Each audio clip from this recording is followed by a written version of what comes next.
Welcome, North Dakota. Thank you for joining us for this afternoon's press briefing. I want to start out with some gratitude. We were having some streaming problems just a bit ago, but we've had a great crew that's been here every single day working through this. But I want to thank Clint Fleckenstein, Paul Teeple, and others. Way to go there in the back, keeping everything going. Let's give them a hand. Good job. And I also want to thank our TV stations, KX, KFYR, have been here every single day and appreciate your putting this time out to help get this important information out to North Dakotans. And as always, I want to thank everybody who's watching, because you're an important part of the reason why North Dakota has been performing so well through this pandemic. I want to also say if there are streaming problems, which we've never mentioned this at the beginning, but these videos are posted at ndresponse.gov, the entire video. And so if you want to watch later, which we know a lot of people do, if you do have a streaming problem, check back in. I understand that the streaming problems are not affecting the replay capability. We've got a great lineup here today, again, from other state electeds. We got a U.S. Senator here. We got great things happening. So in addition to myself, you're going to hear from Chris Jones from Human Services, U.S. Senator Kevin Cramer, and our Ag Commissioner Doug Goehring. So again, thank you to those leaders for joining us today. Good to have you here. We're going to start off with the numbers, as we always do. North Dakota Department of Health confirmed 34 additional cases of the novel coronavirus disease, or COVID-19, out of 1,924 tests. And that is our second highest day of testing. And if you, again, for those that are studying fractions at home during your schooling, 34 divided by 1924 gets you to 1.8. That is our lowest rate that we've had in some time, and it helps bring our cumulative positive rate down below 4% for the first time since April 17th. And again, that cumulative rate, that 3.9%, that is all the positives divided by all the tests since we had our first positive on March 11th. And at 3.9%, North Dakota remains in the top 5 best, if you will, which is the lowest, like golf, 5th lowest rate in the country, behind Alaska, Hawaii, who've got some unique geographic isolation. West Virginia, and then our neighbor to the west, Montana, are the ones that are there in the top 5 with us. North Dakota has also, with this great performance by our testing team, and I want to thank all the people that are involved in that testing effort, including the ones that are out doing the drive-through outbound work that we're doing, as well as those that are working around the clock on 3 shifts in the lab, that we have risen again to 5th in the nation in per capita testing, and we are not a stone's throw from 4th place. We are a sliver. Actually, it's narrower than a sliver. It's more like a micron away from 4th place, and we are chasing 4th place on that list. And I know with our team's efforts, plans through the weekend, we can get to that spot. And why does this matter, and why have we been trying to move up the leaderboard from 10th to 6th to 5th and now chasing 4th, is because, as we say, the testing is both a steering wheel and it's our compass. It's also our accelerator. It helps us understand where we are as we are driving through this pandemic storm. So again, great job to the testing team. I want to also give a shout out at the lab. Some people may think, hey, how hard is it to do 1,900 tests a day? And we're trying to build capacity to get to over 4,000 in the next month in May. But typically the lab before might have run a couple hundred tests a day across a variety of different topics. When we were doing 600 a day, that was triple the capacity, and maybe you could get to 600 a day by just adding 2 more shifts, same machinery, and finding 3 times as many people. What we've done to go from 200 to 1,900 is we tripled it, partly by going to shifts, but then during each of those shifts, we've tripled the amount of productivity that's going on. So really remarkable, but there's examples like this happening all across Team ND, across many agencies and many organizations working together to really bring unprecedented amount of capability in a short amount of time. So North Dakota Team ND or North Dakota government, again, we give our gratitude to those team members and those that have joined coming in, National Guard members and others that are really helping to be responsive to this true emergency. Next slide, next is net case breakdown. We had a slight increase in the number of active confirmed cases. I know some people have said, oh, this number is still inching up. And really, when we take a look at other states that really got themselves into a surge or a hotspot or a breakout, the active cases were doubling, and they were putting numbers out like this is the number of days it's been since the cases doubled. We are been in this very a last few days just kind of bouncing around. Maybe it's possibly where we might be at the top. We don't know, but we are having a number of people recover as well as new each day. And so this edged up slightly. We do have a record number of people hospitalized, but again, that's up 2 from yesterday. Of the 30 people that are hospitalized, only 11 are on ventilators, which would be about 36.67% for those that are into math. And we have all kinds of capability, both in terms of ICU and ventilator capacity. This represents perhaps only a couple percent of the statewide capacity. So again, all of what we were doing along this time was to preserve hospital capacity. We've done that with, when I say we, meaning all of you, because your work in helping to slow the spread through your actions is the reason why we've preserved this capability. On the North Dakota case trends slide, which is, again, you're familiar, above the line is our actives, combination of ones that were existing and then the new ones in the lighter color at the very top. And then below the line in the green is those that have recovered. And we are at a record number of recoveries. We've had 458 individuals recovered, and that number also continues to climb. One thing we really pay close attention to throughout this time as we head towards trying to get our economy rolling again was the positive rate of completed tests taken over the last 14 days. So we take a look at the 14 days that have occurred most recently and the positive and negatives from those time frame. And you can see that this curve is tipping down nicely. But the other thing that's interesting about this curve is that it was basically very flat compared to all the other, not all, but many other states that had a steep incline and a steep drop. And so we continue to look at this, but our rate today, 5.4%, having a declining rate is one of the factors that the White House had for moving to phase 1.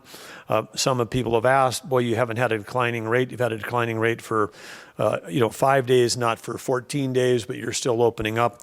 This is the math challenge that we've talked about before with when you have a one-size-fits-all federal guidelines for anything, to have a 2-week declining rate, it's much easier to do that if at one point your testing was in the mid-40s, which we saw in New York and New Jersey in terms of the percent of tests that were coming back positive. In North Dakota, the rate has been so low that we could be in a position where we have not had we've only had declining rate for a week. Others might have had it for 2 weeks, but yet our rate might be a third or 1/4 of some of those other states. So again, we are using the White House guidelines just as they are suggested to be guidelines, but making decisions for North Dakota with North Dakota data. One of the things that we've talked about a lot is the light touch of government and the important role of individual responsibility, and we've sort of summed that all up in North Dakota Smart.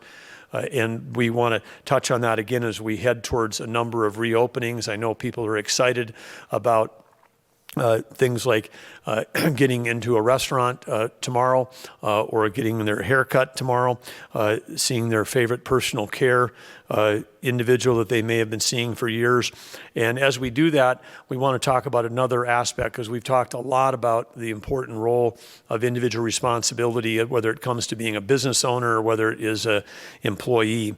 But tomorrow this is a milestone day. Hopefully today ends a day in the history of North Dakota. Hopefully that many of you in your lifetime will never see a time frame again where we're facing a pandemic that required statewide mandated closures. So hopefully we're closing a historic era that was well, it was dramatic. It was also relatively brief in the greater scheme of things.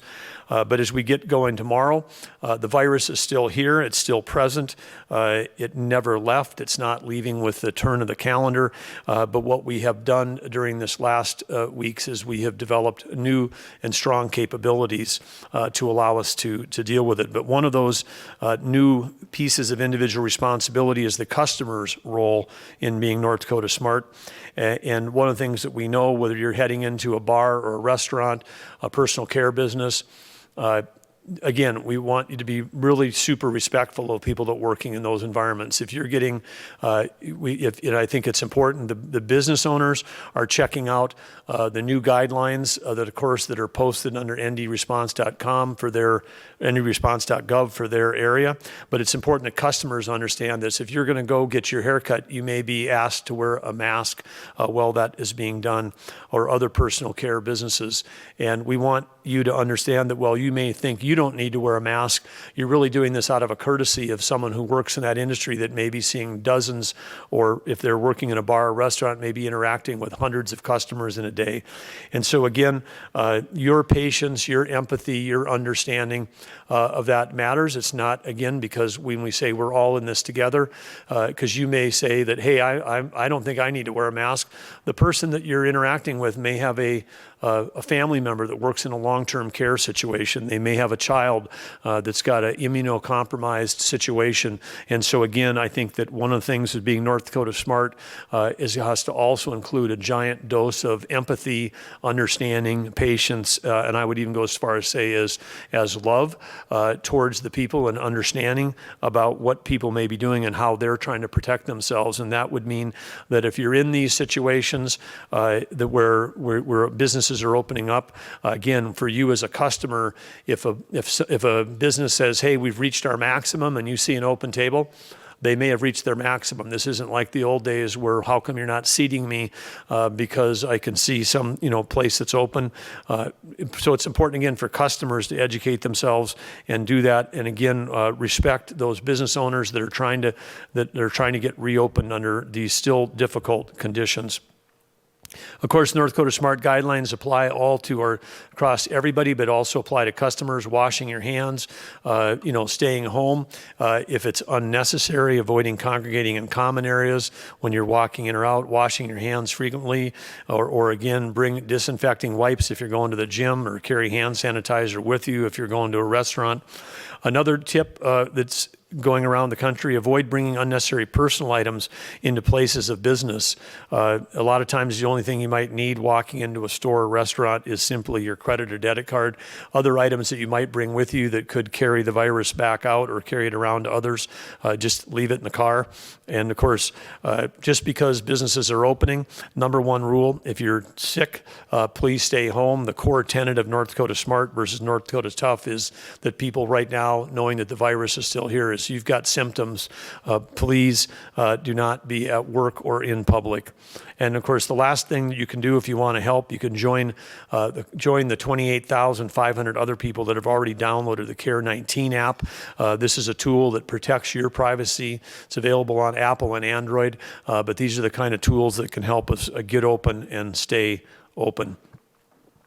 Working together, we know that we can work to save lives and livelihoods and achieve a successful North Dakota Smart restart. We put up a set of rules that are available for people, and these apply to all industries. So even if you were not a business, the 7% of employees that were under the guidelines of the executive orders. All industries, there are new protocols out there. Look for those again on ndresponse.com or ndresponse.gov. And industry-specific standards for what we call the high-contact businesses, they vary whether you're a massage therapist, a nail salon, a bar or restaurant. So go check out your own industry-specific standards. Again, details available online. If you were one of those businesses that was that was affected by the executive order.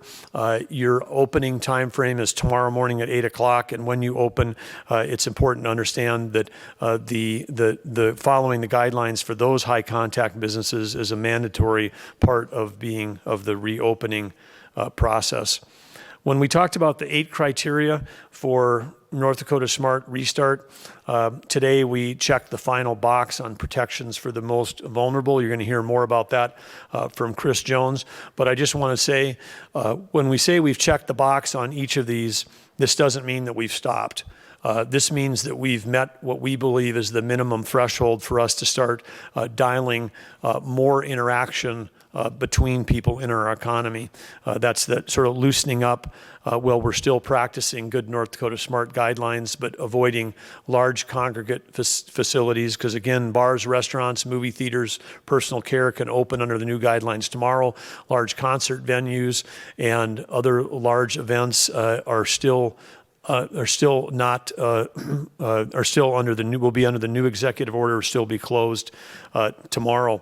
But as we check these boxes, again, we want to continue, as we say, to build the organizational, the infrastructure, the capability, strengthen those these new muscles that we had to start developing. An example would be on testing, which we've talked about earlier, but we have planned between this Saturday and next Saturday, between May 2nd and May 9th, on outbound at 8 different locations around the state. We've got 4,330 tests already scheduled. There will be other capacity that we're going to load in to be able to do testing in response to if we have detect any outbreaks in long-term care facilities or other locations.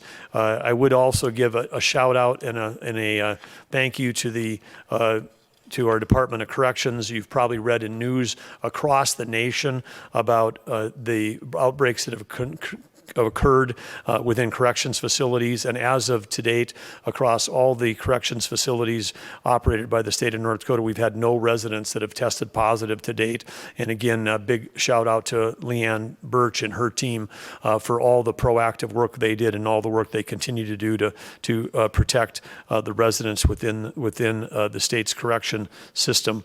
So with that, when we talk about checking the boxes here and hitting these thresholds, one of the things that we know that we've got a point where we can sort of check the box for tomorrow, but we know that there's more work that continues to do. We're going to continue to grow in our capability going forward, and that relates to the protections for the most vulnerable. And one of those areas, when we think about the most vulnerable, a lot of the vulnerable in our state are in specific housing, whether that's in assisted care, long-term care, whether it's basic care, skilled nursing, whether it's congregate housing for domestic violence, for homeless, for developmentally disabled. This is all housing. You think all of this is housing, and it's housing with supported services. And we know that this is one of the ways that to help support that vulnerable population, because housing is a stabilizing force in people's life, and having a safe, healthy place to live matters. And as a state, we're directing great resources right now towards people and dollars and energy to support housing stability during this emergency. We don't want people to fall out of the bottom, whether it's from an economic standpoint, and for those that are receiving care in the latter parts of their life, we want to make sure that we're doing everything we can to protect them. So back to talk more today about our VP3 plan as we talk at the Vulnerable Population Protection Plan is Chris Jones, Executive Director of Human Services. And Chris, welcome back. Happy birthday plus 1 day, and good to have you back. So this was my birthday present, if people are wondering. Seriously, I got it from my mother-in-law, so thanks, Barb. Before I start on the housing, I want to emphasize some of the things we talked about yesterday, and one was on the VP3 program. We do have that put together. It will be on the website on ND Response. We will have specific people for you to contact regarding specific vulnerable types of population, so that will be available. The metrics we're using to drive our success going forward is when there is an individual who has been identified as COVID positive in a congregate housing setting. Within 24 hours, we will have that individual quarantined and cohorted with staff, or look at other community resources, including transfers to other care facilities that can more appropriately care for that individual. So we feel good about that metric. We are going to continue to build up that muscle to do this, because as we go on, there will likely be more. And so with that, I can't stress enough. The governor talked about it briefly. When you talk to these congregate housing facilities, visitation is one of the greatest ways to spread this into these housing settings. And people are scared, and rightfully so. And so when we talk about what we do when this opens up, please do not visit unless absolutely necessary, if visitation still allow. Please do not pressure the providers to go in there and visit loved ones. Use alternative ways to meet with them, to talk with them, to interact with them, because right now that is the number one way in these congregate housing settings we can protect this population. But with that, do want to talk about housing in North Dakota. And right now we know there's thousands of North Dakotans who live on the edge of a housing crisis, and this pandemic only exacerbated that issue. Statistically, in a normal year, we know that approximately 10% of North Dakotans will experiencing a housing crisis within the year. So approximately 7,900 North Dakotans every year experience some type of housing crisis. There is also an often repeated statistic that 40% of Americans cannot recover from a $400 emergency in their budget. And this statistic comes from the Federal Reserve Board, and it's been off-cited, as I said earlier. In the 2017 survey, it noted that 4 in 10 adults could not withstand a $400 emergency, and over 1/5 of adults were not able to pay their current month's bill in full. And again, these are statistics during a normal economy, not today. Even if a person is working, it sometimes can be hard to make ends meet when your employment is entry level or a lower wage job.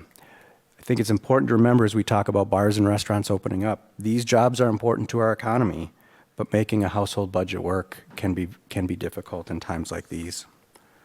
So with that, we are prepared to target federal funds we are receiving from HUD, Housing and Urban Development, to provide increased housing counseling and financial assistance to homeless prevention programs.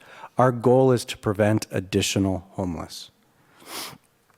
And we have also made available an emergency rent bridge and a home heating assistance program that can help households who are struggling to pay rent and utilities because of COVID.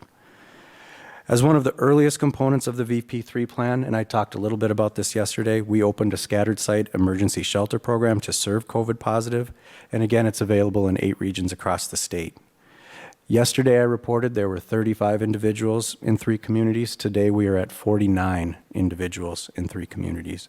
We are eternally grateful to the partners that we've had in these communities, the homeless shelters who we've worked with to ensure the safety and well-being of all these individuals.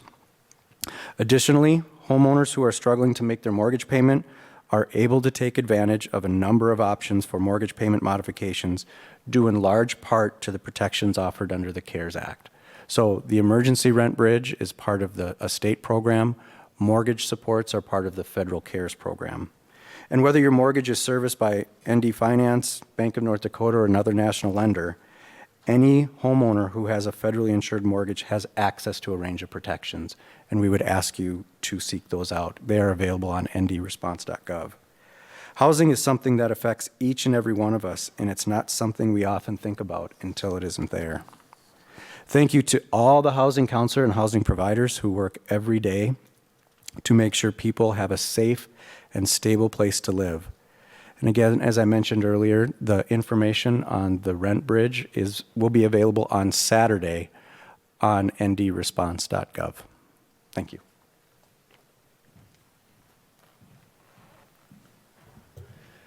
Thank you, Chris, and thanks for sticking around for the Q&A.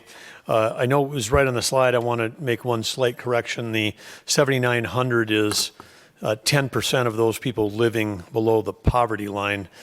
rather in terms of people that may fall out of housing in a given year. And again, I know that we sometimes have a stereotype when we hear the word homeless, but when you dig into that number, the bottom 10% of people living below the poverty line, and about 10% of North Dakotans are in that category. So 10% of the 10%, that can include families and children. And we know that from our work with DPI right now that we have even school-age kids who are part of families who've become homeless. So again, thanks to Chris and the team and everybody for doing their work to make sure we've got safe, stable housing, because that's the path to good health, and it's also the path to economic recovery. Next topic that we want to talk about is an introduction, which we're so excited to have here. We were very fortunate to have such a great CODEL working for us in Washington, D.C., and one of those champions who's been fighting for all this federal legislation. He's always fighting for North Dakota. You know that because he's one of the most accessible senators in America, and he's here to join us today to talk about the Main Street Main Streets Are Hurting and the Main Street Lending Program that the Federal Reserve has just announced, and they're expanding the scope. And so again, I want to thank Senator Kevin Cramer for being here, and thanks for all you've done for North Dakota for all the years you've served our state. Great to have you here, Kevin. Thank you, Governor, for the opportunity. Thank you for your incredible leadership. One of the things I have to say that I have appreciated most about the job lately is that I get to get on national television a lot and talk about how great North Dakota is, because everybody asks these curious questions like, how can the numbers be so low, and why don't you have all these mandates that everybody else is doing? And I just get to talk about common sense trumps government mandates every time. And when you have a governor that understands the federal guidelines and applies them to the context of the state he's running in a common sense way with common sense people, it really works quite well. So thanks for your great leadership, Governor, as always. And before I get into the Main Street Lending Program, you may have noticed just in the last, hour and a half, CMS did make an announcement related to telehealth that I thought was great. I've been working with Secretary Azar on appropriate reimbursement for telehealth. And this is a subject near and dear to all of our hearts here in rural America, and particularly in North Dakota. But just yesterday on a phone call, we were talking about expanding telehealth services and the reimbursement, CMS reimbursement at office visit rates, not only for video conferencing, but for audio only. And so today they did announce an expansion of audio only telehealth reimbursement at office visit and outpatient rates. So that's important not only for the patients, and it is very important for them. Not everyone yet has good access to broadband and video services, but it's also important for our providers so that they have a means of reimbursement that makes them, at least allows them to be successful. So kudos to Secretary Azar and the Trump administration on that. We've all been following for a long time. You all have been following for a long time, of course, the Paycheck Protection Program. And being a member of the Banking Committee, it was an interesting heavy lift to see that through to legislation, to finality. And now as it's been implemented, and a second tranche now has been both authorized and appropriated, to see how it's worked. And it seems like a lot of times it's felt like a moving goalposts, and that's because it has been. That's because it passed quickly. It was $350 billion in the first tranche, about $310 billion in the second tranche. God love our bankers, our credit unions, our independent community bankers, the North Dakota Bankers Association. The Bank of North Dakota, Governor, has played a leading role in organizing our institutions to the point where after Tranche 1 of Paycheck Protection, North Dakota led the nation, again, no surprise, in the per capita loans. We issued 1,102 loans to the tune of just over $1.5 billion, and that results in about $140,000 per loan. So that was a remarkable feat, and that is a credit to our lending institutions. Today, well, let me back up just a little bit. I think you also all know that I've been spending a lot of my time and effort on the oil industry and the problems, the deep valley that our oil and gas, our oil independence, our energy independence, the vulnerability of it is in. And so the collapse of price and the escalating of potential bankruptcies and loss of of small producers and the value chain up and down the oil and gas industries is a real problem. And on the one hand, we fought vigorously through my role on the Defense Committee, Senate Armed Services Committee, in dealing with adversaries and allies alike, particularly on the supply side. On the financing side, this is a particularly major challenge for small producers. And that's important to remember, because the one thing we do not need and do not want, the Ag Commissioner and I are talking about the vulnerability of our food supply chain with the concentration of meat packing and so few players, especially global players.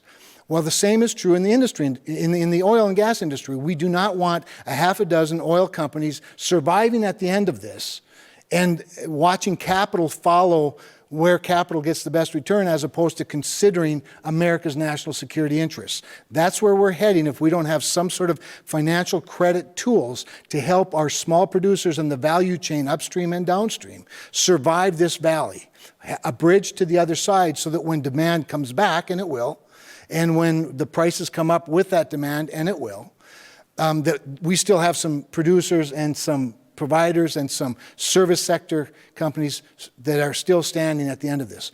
So we've been working with Secretary Mnuchin, who I talk to at least a couple times a week, I suppose, Secretary Bruyere, of course, the Energy Secretary, Chairman Powell, Jay Powell, the Federal Reserve Chairman. And this week, they've been working really, really hard on coming up with some part of the 13.3 credit tools that the Federal Reserve has, 13.3 being the emergency lending programs. One of those programs, of course, is the Main Street Lending Program. They came out with interim rules not long ago. The program fits a lot of uses for small to mid-sized companies, but not all of them. One of the challenges for the oil and gas industry is, well, there are a couple of them. One of them is the rating, the rating design in the qualifications. The rates they're setting for their rating was effective March 22nd. They had to have like a triple B minus or better, which is an investment grade rating. And of course, we all know that the price war between Saudi Arabia and Russia started on March 6th. We saw a price collapse that went from $42 to $31 in one day, and then down to $20 like the next day. And so their standing for credit worthiness was greatly diminished by this price war that is not any fault of theirs, on top of the lower demand based on, as a result of COVID-19.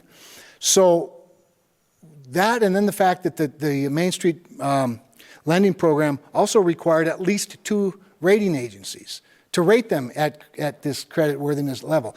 Big problem. That basically kicks out a lot of our companies. The other thing that kicks out a lot of our companies from the other programs is the fact that they are affiliated with private equity firms. And that means that their employee base is greater than 500, even though they may only have 75 employees in the oil patch.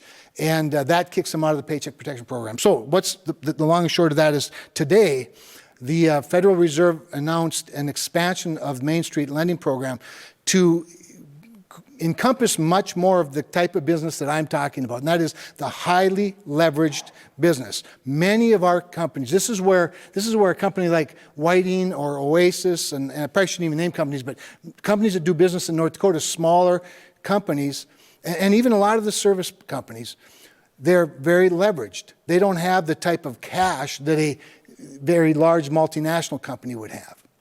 And so when they see a collapse and they see availability of credit diminished, they're in a lot of trouble. So the Main Street Lending Program they added another component that allows lenders to retain a 15% share on the loans. It's otherwise been 5%. That just makes the loans a little bit easier to do. The lenders will be able to apply their industry-specific expertise. This is a big one, because one size never fits all. And local bankers that understand the industry that they're lending to, not just industry, but the actual borrower, really, really critical. That's included in this to help measure the borrower's income. It also includes businesses of up to 15,000 employees or up to $5 billion in revenue. Previously, it was 10,000 employees and $2.5 billion in revenue. So it just encompasses a lot more a lot more borrowers. And I don't want to say it was custom designed for the oil and gas industry, but it definitely is able to capture a lot more of the oil and gas industry into these important, somewhat more benevolent funding programs, financing programs than it did previously. So I'm grateful to President Trump. He and I have talked about this many times. Very grateful to Energy Secretary Dan Brouillette, who we talk to on multiple times a week, Secretary Mnuchin, again, Jay Powell, and the entire economic team at the White House for coming up with this program that should help many of our producers stay alive till the other side when the demand and the price come back up. Thank you, Governor. Thank you, Senator Kramer, and thank you again for fighting for all sectors of the North Dakota economy. Next up, we're excited to have our Ag Commissioner, Doug Goehring. We're so fortunate in North Dakota to have an Ag Commissioner who not only understands Ag, he lives it. He's back on the farm. I think when he leaves the Capitol, he's out there with all of you, understands all the trials and tribulations that Ag has gone through in the last year. Today, honored to serve alongside of him and also Attorney General Wayne Stenjum on the Industrial Commission. The Industrial Commission approved some fun news today relating to the ethanol recovery program. I'm going to let Doug Goehring tell you all about it. Well, thank you, Governor. It is a pleasure serving with you and Attorney General Stenjum on the Industrial Commission meeting. We do a lot of important work, and in fact, I think something historic that took place probably in the history of this state just happened in the last 10 days. I think we've had more meetings than has ever been held before with the Industrial Commission in such a short period of time. I think this is the last of them for a couple weeks anyways, until we have more issues to tackle. A lot on the burner. As the governor alluded to, today we passed ERP, which is the Ethanol Recovery Program. Why this is vitally important is, many of you may know, this is one of the largest value-added sectors in North Dakota. When you look at it and you look at the support that it offers, not only to our grain farmers, but also to our livestock industry, it is amazing. So if you think about it in its entirety, the ethanol industry supports about 10,000 jobs, somewhere around 140 to 150 million bushels of corn goes through our ethanol facilities. We also look at producing about 1.3 million tons of distiller's grain for the livestock industry in a given year. When you look at its overall economic impact, even if you look at the last 3 years, on average, you're probably looking at $600 to $800 million in economic impact to the state on any given year. When prices were higher, we were definitely at the upper end of that. But it's a good program. And my thanks to the Industrial Commission members and to the Bank of North Dakota. Some of the terms and some of what this ethanol recovery program will do is provide up to $15 million to any company. It has a maximum buy down of $500,000. When you look at the 1% buy down we'd be looking at, keep in mind, there is a 6-month deferred on principal and interest. After that is done, it can convert over to, and if you remember from the governor's earlier announcement about the COVID recovery program that the Bank of North Dakota passed, it will convert into that program. At that time, it'll be eligible for the 1% buy down. There is another factor to this particular program. In the 2019 legislative session, the legislature had passed the Fuel Production Loan Guarantee Program, which provided a guarantee to the ethanol industry. So it is the SIF funds, which is a Strategic Investment Improvement Fund, will actually be the guarantee behind this program. So it's got a nice backdrop to it. It's going to further the cause in helping the industry just make it a little bit further until we can get out of this. We know it's very much linked to energy prices, and as Senator Kramer had just talked about, we know that we have a slump. We know we're trying to work through some of these things. I think probably by midsummer, at least getting into fall, maybe we'll be on the upside of this, and it buys them enough time to get back into business and get going.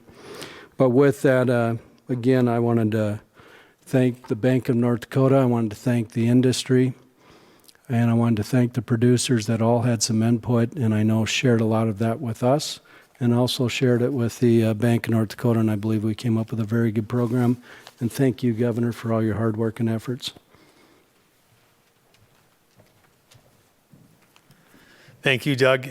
And again, also, in addition to all the thank yous that Commissioner Goehring just gave, I also want to thank our legislature, as Commissioner Goehring said, that due to a legislation passed in 2019, it really set up the ability to do this backstop guarantee from the Strategic Investment and Improvement Fund, or the SIF fund, and that is really what's going to make this thing go. So good foresight on behalf of the legislature. Thank you again for that work. Next up, we're going to talk about the Workforce Coordination Council. And we talked about this very early on, all the way back on March 31st, when we first announced it. We've had 750 North Dakotans registered at the Workforce Coordination Center, the WCC. We haven't given an update for a while, but wanted to share today that now over 200 individuals have been placed in volunteer and paid positions through this center. And we've got others that have registered that have not been yet placed, but we want to thank everyone who has answered the call to help our state and to ensure that North Dakota continues to be prepared going forward. Even as we have record unemployment claims, there are places where we need people to help. And again, particularly, we're seeking individuals in the following areas: nurses, both RNs and LPNs, medical laboratory scientists and technicians, laboratory administrative support and data entry, contact tracing staff, which is included to but not limited to those with a background in public health or medical services. And again, thanks to the hundreds of people who've stepped up to help fill those jobs, including our public health masters in public health college students, information analyst positions for epidemiology and for statistical modeling. As you've probably all learned, there's a lot of math associated with this. So again, if you've got that kind of background, go to the Workforce Coordination Center. You can find it at ndresponse.gov/help and answer the call and help us get your talents to work helping to save lives and livelihoods in North Dakota. I also want to go to next on our thing is a behavioral health, our daily behavioral health update slide. Behavioral health, we know during stressful times, maintaining it can be difficult. We might struggle on where to start and where we might find guidance. Today, we're announcing a new app from the U.S. Department of Veterans Affairs. We've talked about veterans mental health recently.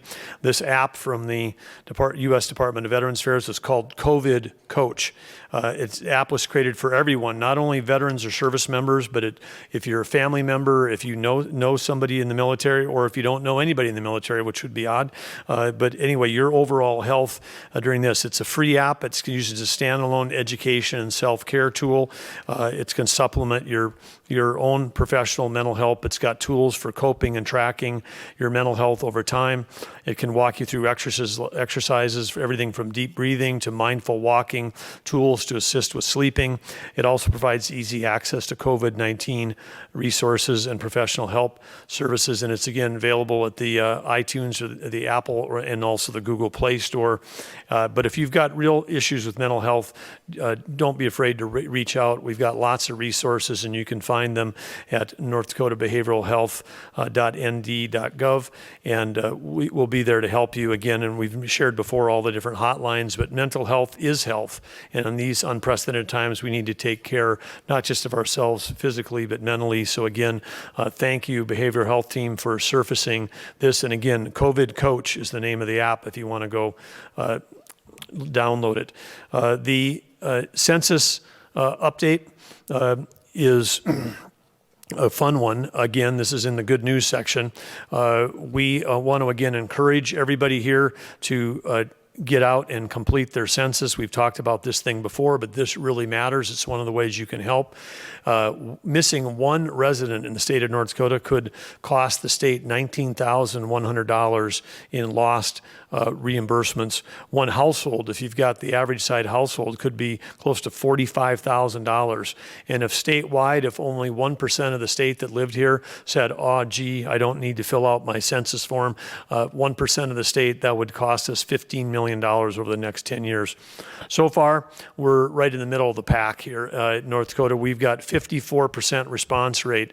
So we've got half of the states that are ahead of us, half behind us. Our neighbor to the east, Minnesota, is leading the nation with a 64.3% rate, and I don't think any of us here ever want to lose to Minnesota in anything, whether it's football or census taking. And so we need to get going. South Dakota is slightly ahead of us, just to the south, and so we've got some work to go. But we do have some bright spots, and who's on the leaderboard? Burley County, right here in the capital city of Bismarck, in this county, ranks number 1 in North Dakota counties, 67.6%. Ransom County, 62.6%. Morton County, 62.5%. So congratulations for leading.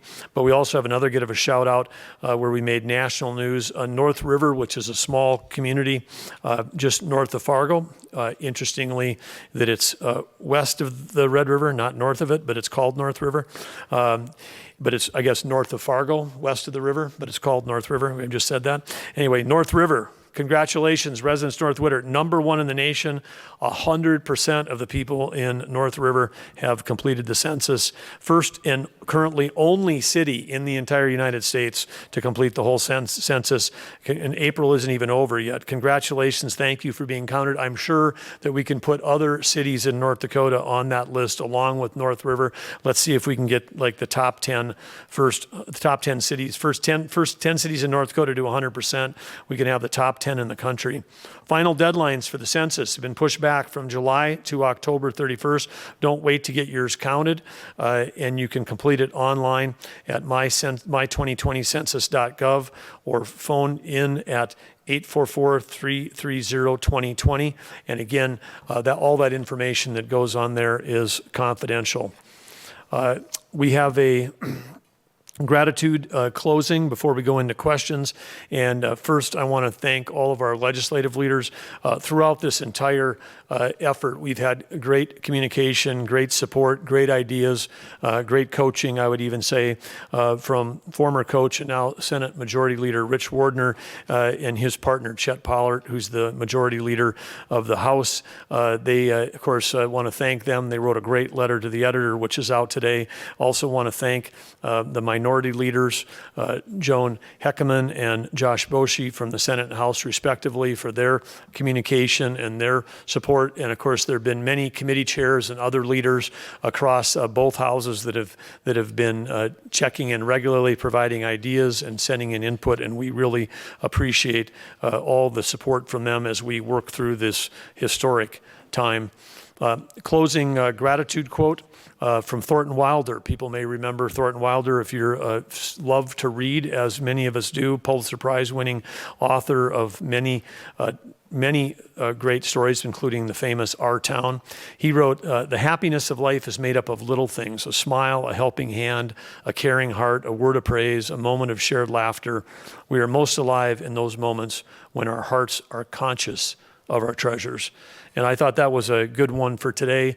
As we head back out again, a shout out to all the people who maybe become customers again tomorrow, to think about those little things: a smile, a helping hand from more than 6 feet away, a caring heart at any distance, and a word of praise for those people who are back out working or have kept on working during this entire time. And again, maybe we can find a chance to look back and even find some things to laugh about as we went through this incredible time together. With that, I want to say again, thanks to all of our guests today, and we'll stand for questions. And we're going to go first online for a question. For Senator Kramer, actually. Fantastic. Senator Kramer, you're up on deck.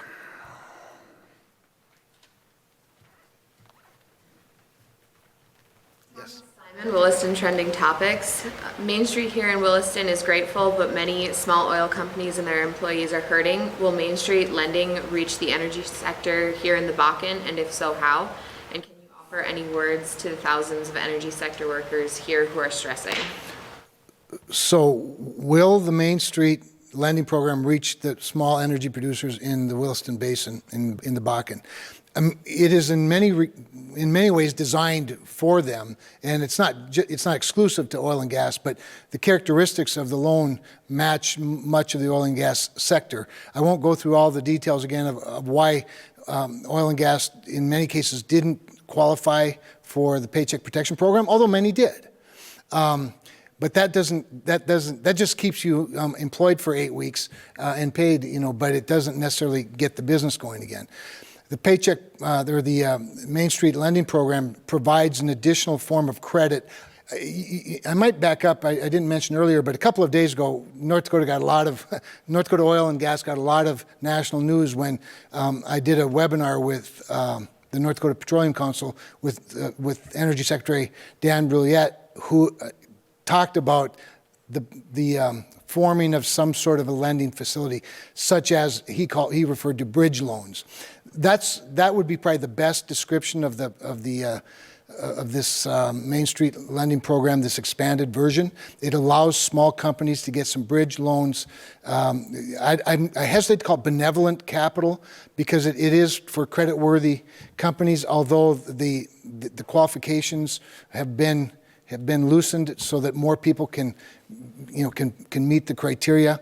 And so that is the goal of it. That's not the silver bullet by any stretch, but we want to, again, build that bridge so the companies, the small companies, can remain in play so that when the demand and the price comes back up. With regard to what would I say to them, here's what I'd say. This is what I said to Wilbur Ross. Today I had a phone call with Wilbur Ross, the Secretary of Commerce, specific to the possibility of tariffs on Saudi Arabian oil. And we know there's a flotilla of ships, to quote some national media, full of Saudi oil prepared to come into our ports and dump their excess into our refineries. And there are many multinational companies that are willing to accept it.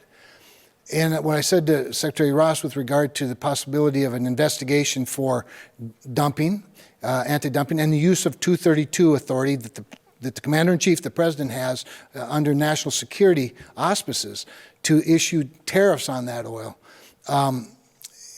What I said to him, and the same thing I've said to the President many times, there are certain things in a nation, a sophisticated nation like ours, that need to be protected for the sake of our national security. One is food. That's why what Doug and I were talking about earlier with regard to the concentration of meat packing is a problem. That vulnerability has been in plain view in recent days and weeks as a result of COVID-19. Another one is pharmaceuticals, and another one, of course, personal protective equipment. We have seen what that vulnerability and that being tied to not just foreign nations, but not very friendly nations, means to that supply chain. I also include energy in that. As I said to Secretary Ross today, what is the point of being able to be energy independent if we aren't willing to demonstrate that independence? We are a net exporter of oil. However, we still import oil. I think there will be a long look after this at what is it that makes America exceptional, what is it about our economy that keeps us safe, and what supply chains deserve greater protection. And I would say to those oil workers, you're on the front line of keeping us secure, because I'd rather use the peaceful tools of energy development than the weapons of war any day to keep Vladimir Putin at bay.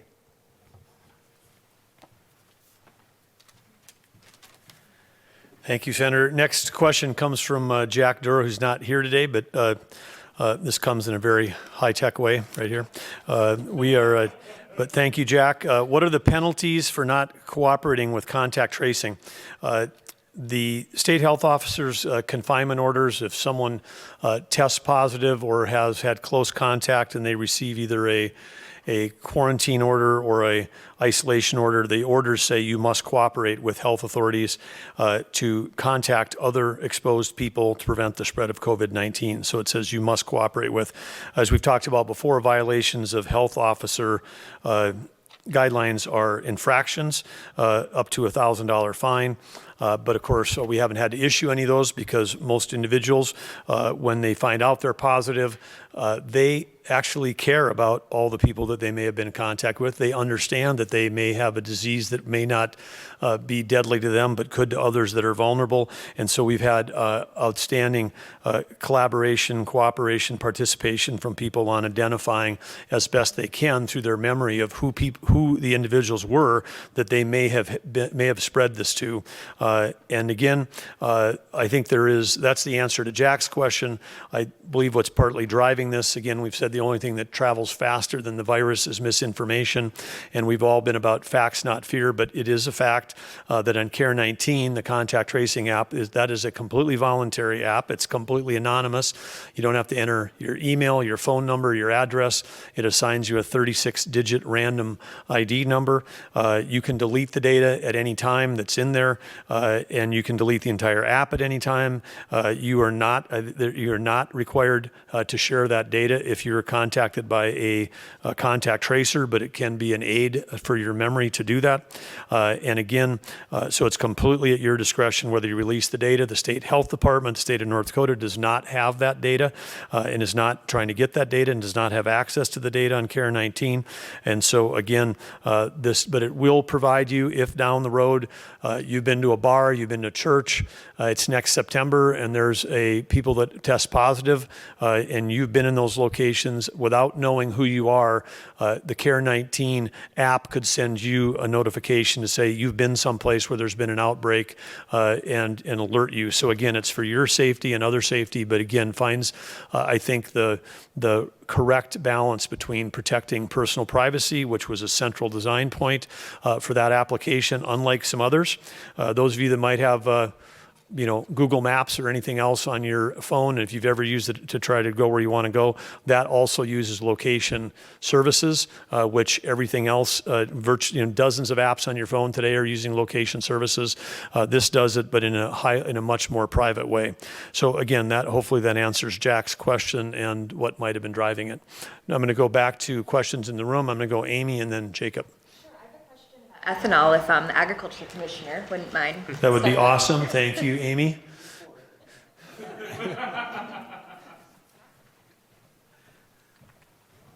I just have two real quick questions. First of all, do you know off the top of your head the number of ethanol production facilities in North Dakota? Yes, a number of ethanol facilities in North Dakota. There are 5 of them. There's Richardson, Underwood, Falkirk, I guess we call it. We also have Dakota Spirit, which is just east of Jamestown. And then you have the Hankinson plant and you have the Castleton plant. And then do you know, or can you just talk a bit about how ethanol production has changed during the course of the pandemic? And I don't know if you even have any figures as to how much it's decreased here. Well, I may not be the expert on it, so bear with me. Probably some of the greatest things that have happened to the industry itself is when we started to see the breakdown in energy prices, and certainly crude oil is a driving factor in the cost of gasoline. And when we saw less traveling across this nation, we saw less energy use. We all of a sudden saw the price of gasoline and crude oil come down. And then when we saw the little mishap here recently, when you had traders that were sitting on contracts, and we got to the end of the month and those contracts had to convert, they physically could not take possession of that contract or what's in that contract, which a small contract on crude oil would be 10,000 barrels, 42,000 gallons. They had to pay to get out of them because they couldn't take it physically, so that sent it underneath. That even drove the market down more. And what happened was a bushel of corn will produce about 2.8 gallons, 2.7 gallons of ethanol. And when you see ethanol selling for 89 cents, and you have operating costs, you have the cost of production weighed into that, all of a sudden you are not even getting close to breaking even. and that has caused some turmoil. The other thing that happened in all this, 40% of our ethanol facilities in the nation shut down. So we saw distiller grains, which was a primary feed source being utilized in the livestock industry, started to get pulled from different areas. That started to send the price up dramatically, in some cases 300%, which really caused a bigger hardship for our livestock producers, especially the ones locally, because our plants were still open. That stuff was being shipped out. Now you would think with that equation, well, ethanol companies may be doing well. Not necessarily true, because when they were sending modified or a wet distiller grain out the door, they had very little cost in it. Now they actually had to dry it down. They had more energy cost into it before they could send it down the rail to those customers that were willing to pay significantly more for it. Yes, sir, Jacob. Any concerns, or I guess, where would North Dakota's ethanol industry be without the recovery plan? I think they'd be struggling. Hankinson right now, as I understand currently, has shut in for just a brief period of time. I think they're assessing their situation. A couple other facilities have actually, I believe they are running at 80 or 90% capacity. They're trying to just keep their legs underneath them, buy a little time. But I would probably go on the flip side of that question: what would happen to the ag industry without our ethanol industry and without this program? Right now, I would tell you as a corn farmer, I believe it puts somewhere between 50 and 70 cents a bushel on every price of corn, on every bushel of corn, because we have ethanol in our backyard.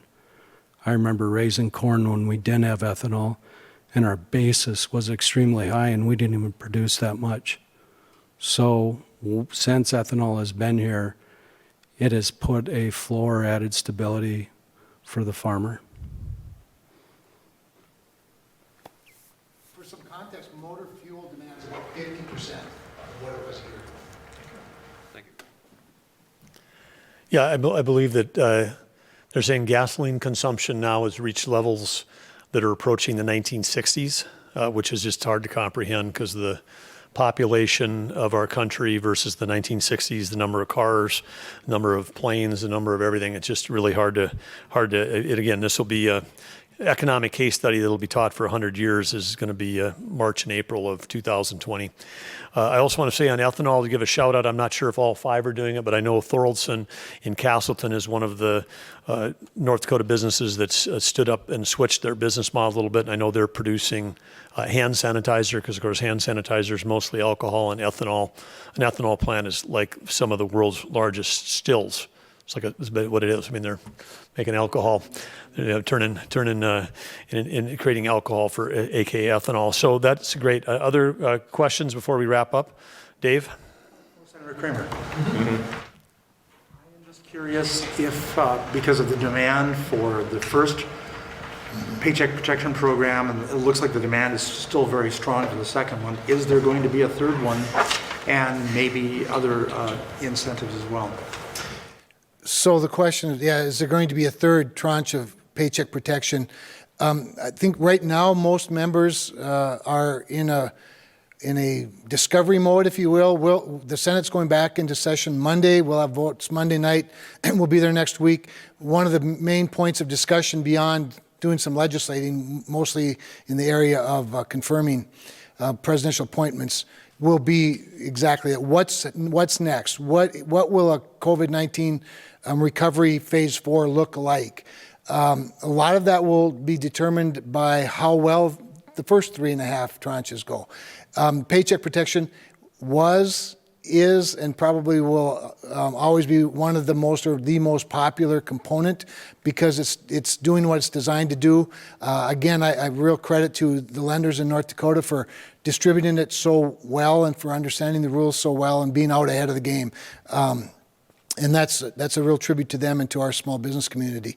But, you know, the biggest challenge now with the Paycheck Protection Program isn't even going to be running out of money in the second tranche. It's running out of weeks because it only pays for 8 weeks. And so, you know, there's a little disconnect with the unemployment insurance dates, which run through July 31st. Paycheck Protection runs out on June 30th. But it does give us an opportunity to see how it's all going, seeing how the programs are working, seeing what the needs are going forward. There will be 2 very high priorities, I think, in the discussions for the next round of assistance. One is near and dear to the governor's heart, more near and dear to other governors than to ours probably, and that is, of course, assistance directly for states and local communities. In the first round of the CARES Act, there was a pretty generous distribution of funds directly to states. However, it was pretty confined. It was restricted to COVID-19 costs only. And the minimum for a state was $1.25 billion, and that's what North Dakota gets or would have gotten or received. And then recently, the Treasury Department released some of the rules, relieved them a little bit because the unemployment insurance piece was so high and such a burden on states that it seemed appropriate that money could be used for state reimbursement for their costs. And I think that was adequate. It was a good call. I think we advocated heavily for it. In the next round, however, there are many states, not all states are created equal. Not all states get to be North Dakota. And so the demand for more generous federal funding to not only cover the cost of COVID-19, but also replace lost revenue as a result maybe of the downturn in the economy, maybe as a result of COVID-19, and other ills that states might be going through, whether it's recently or less recently, is the debate of the day. And we'll be watching that closely because that's a high priority for Democratic members of the Congress. For Republican members of the Congress, a very high priority is relief of liability for small business, medium-sized business, large business, entire industries, local governments, healthcare workers, because with this rapid development, with the rapid distribution of trillions of dollars have come, the ambulance chasers looking for opportunities to cash in and finding clients that they can service, whether the client knows it or not. And so we will be looking very closely as Republicans at liability reforms and making sure that we don't create a more litigious society, but rather a loving society, Governor, and one that understands that where we all understand that all of us from the poorest among us to the richest among us to the bureaucrat among us, and that includes even politicians, some empathy even for politicians, that we would be looking to give each other some grace, not to sue each other. So those are going to be really high priorities going into it, Dave. But remembering too that a lot of the CARES Act dollars, they're just getting implemented. The Paycheck Protection Program is very fast. Unemployment insurance was very fast. It didn't seem very fast if you needed your money today, but as government goes, it was warp speed. Same with the distribution of the stimulus checks or direct deposits. But the other bigger programs that are leveraging credit facilities and things like that designed to keep the economy at least humming, those are just getting kicked off, and we'll see how effectively those are. And then see, of course, how getting the economy back going plays out. Senator, if I may, Yes. Since you mentioned that those federal dollars are just now being implemented recently, in this letter that you and some of your colleagues sent to Secretary Mnuchin and Chairman Powell, you said that larger banks, quote, continue to use their market dominance to financially discriminate against legal and compliant businesses for political reasons. Wondering what evidence you have to support that. Okay, everybody get yourself some popcorn and pop. I'm about to entertain you. There's lots of evidence, and it's cited in most of their policy statements that the banks have. It's cited in their annual reports. In their responses to pressure that they receive from institutional investors. So let's start with BlackRock. BlackRock is the bank, the investment firm that is assigned to the CARES Act. They are the main advisor, really the facilitator of the CARES Act. BlackRock has a very strong policy against investing in fossil fuels. It was, when I brought that to the president's attention, he was a little surprised by it.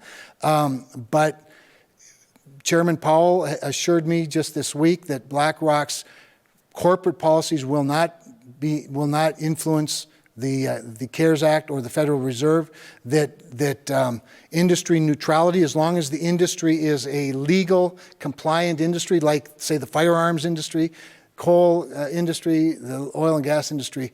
But J.P. Morgan Chase has announced that their objection to investing in several fossil fuels. Wells Fargo has. Just this last week, there was an announcement by one of them, and I'm forgetting which one. Might have been J.P. Morgan. I'm not sure, but they announced that they would not invest in anything in the Arctic. The Arctic is often where their bias begins, because the Arctic sounds romantic enough from afar that that they can sort of get by with that. So no, it's widespread, well known, and they're not bashful about announcing it.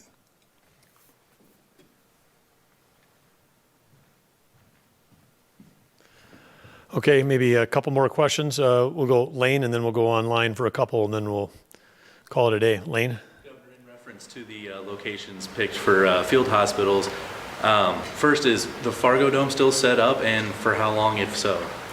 To my knowledge, the what I call the rehearsal staging that was set up both here in Bismarck and in Fargo Dome, that those cots are still there. And that was, again, work in conjunction with the Army Corps of Engineers that was tasked with building field hospitals around the country. We have no model and no projection and no evidence that would suggest that we would ever need to have anybody set in there, but those cots are still there. Secondly, and so how long it'll be there, I don't know the answer to that. I mean, I'd say as long as necessary. Fargo Dome's is one of the things we talked about yesterday that's not eligible to be holding large events right now, so it's no conflict. And of course, that's a facility owned by the City of Fargo, and the City of Fargo has been a great collaborator through all this. But I'm sure that what we have in there could be moved out faster than they can get the AstroTurf up after a football game. So I don't think it's going to slow anything down. and Governor, if I can. Sure. With those locations, are they going to go on the same guidelines as all other large venues, or are they going to be kind of held separately since they are those selected for potential field hospitals? I don't think there'll be any conflict, but good question, Lane, on that one. We haven't thought that through about the ones where we've got pre-staged some equipment, but I think they'll all be on the same timetable. I mean, if we're back up opening up large events, I think that means that we've cleared any potential or even far-reaching possibility, or small percentage possibility of ever needing those minimal care facilities in those large event arenas. Okay, online. Mike Smith, 660 KUYZ in Williston. Has the state completed testing in every long-term care facility at this time? And if not, how many have been done and how many are left to be tested? The answer, the first one is no. I don't have the exact stats on how many we've done and how many have remained, but I know that we've got a goal that by the end of the first week in May that we will get through all of them, at least on the first round. Because places where we have counties in North Dakota, as you know, that have long-term care facilities. We have counties that have not have any active positives.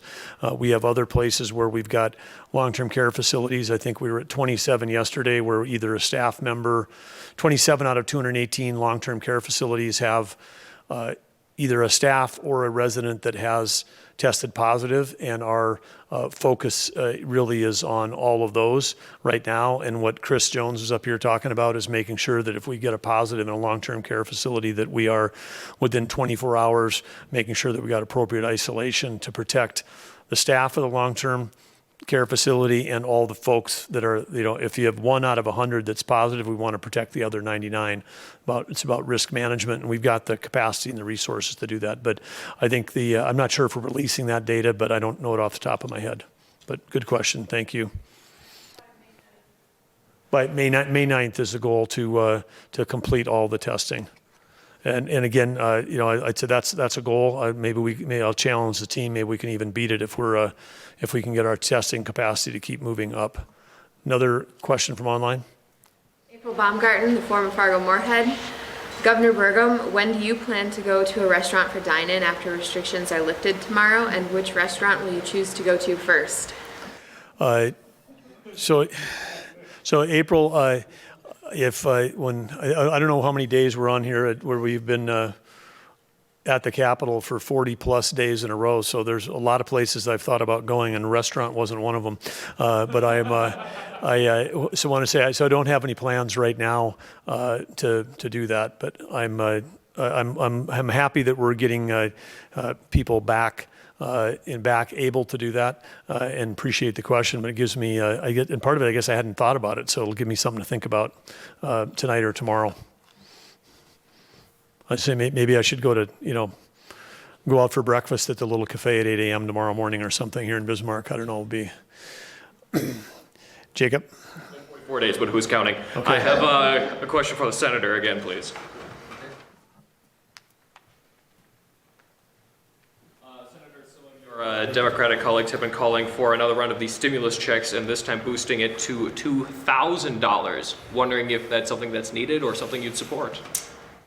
Well, again, Jacob, what I would say is we need to see what the situation is after we see how the first $3 trillion worth of stimulus and investment goes. And the $3 trillion is only the appropriated amount. The balance sheet, or the Federal Reserve's gone from about $4 trillion to $13 trillion before the CARES Act. And so there's a lot of liquidity out there. So we'll have to see how that all plays out. I would say of all of the things that there could be in the next round, direct stimulus to families is probably one of the more politically popular ones. It's interesting because the initial stimulus checks went to people at a time when they certainly needed the money but couldn't go anywhere to spend it. Now that the economy's opening up, not just here where it's always been open, Governor, thank you very much, but in places where it's been much more locked down for obvious reasons and for good reasons, it'll be interesting to see actually how people's spending habits, what restaurants they're going to go to, whether they even go to the restaurants, whether they'll wait and see how their neighbor does before they go. All of these things, we'll have to see how it plays out to determine whether there would be a demand for something like that or not. But politically speaking, it is always popular. I think presidents as well as members of Congress don't mind doing something like that if, in fact, it would, quote, stimulate the economy. But right now, the economy doesn't necessarily need stimulation as much as it needs healing so that the free market can actually work. If I may quickly, sure. Because this is now going to, tomorrow it'll be the second time that rent is due under many states being shut down. Is there at least a sense of urgency behind getting this program formed? Yeah, I don't know that the calendar is going to determine that necessarily. I do think it's opportune that we're going back into session now because while it's been good practice probably to stay away when you're part of a body of 100 people who come from 50 different states, and your routine is to go home and come back every week.